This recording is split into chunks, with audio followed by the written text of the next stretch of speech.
மயிலாடுதுறை மாவட்டம் தரங்கம்பாடி செம்பனார் கோயில், நல்லத்துக்குடி, சீர்காழி, வைத்தீஸ்வரன் கோயில், மகேந்திரப்பள்ளி, காட்டூர், புதுப்பட்டினம், புளியந்துறை, வேட்டங்குடி, திருமுல்லைவாசல், ஆச்சாள்புரம், குன்னம், அகராலத்தூர், ஆர்ப்பாக்கம், கடவாசல், தர்காஸ், திருவெண்காடு, பூம்புகார், வானகிரி ஆகிய சுற்று வட்டார பகுதிகளில் 2 தினங்களாக மழை பெய்ததோடு கடலோர பகுதிகளில் சாரல் காற்றும் வீசியது.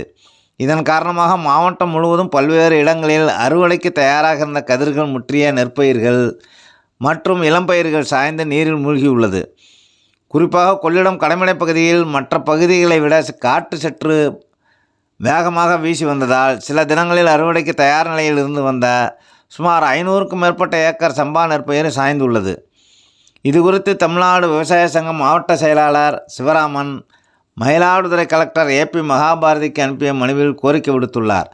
அதில் மயிலாடுதுறை மாவட்டத்தில் தற்போது பருவம் தவறி பெய்து வருகிற கனமழை காரணமாக சுமார் 75,000 ஏக்கருக்கு மேல் சம்பா தாளடி விளைச்சல் பாதிக்கப்பட்டுள்ளது. விதைக்கப்பட்டுள்ள உளுந்து பயிர் முளைப்பிலேயே பாதிக்கப்பட்டுள்ளது. அரசு உடனடியாக பாதிப்புகளை பார்வையிட்டு உரிய இழப்பீடு வழங்க வேண்டும். பயிர் காப்பீடு செய்துள்ள விவசாயிகளுக்கு உடனடியாக காப்பீட்டுத் தொகையை வழங்க காப்பீடு நிறுவனங்களை அரசு வலியுறுத்த வேண்டும். நேரடி நெல் கொள்முதல் நிலையங்களில் ஈரப்பதம் 22% வரை உள்ள நெல்லை கொள்முதல் செய்திட வேண்டும். கடந்த ஆண்டு ஜனவரியில் பெய்த கனமழை பாதிப்பிற்குண்டான நிவாரணத் தொகையையும் வழங்கிட வேண்டுகிறோம் என்று தெரிவித்துள்ளார்.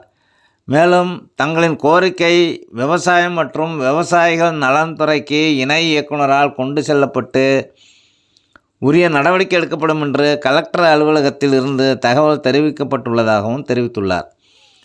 தகவல்கள் பிடித்திருந்தால் லைக் செய்யுங்கள், ஷேர் செய்யுங்கள், கமெண்ட் செய்யுங்கள், மறவாமல் சப்ஸ்கிரைப் செய்யுங்கள்.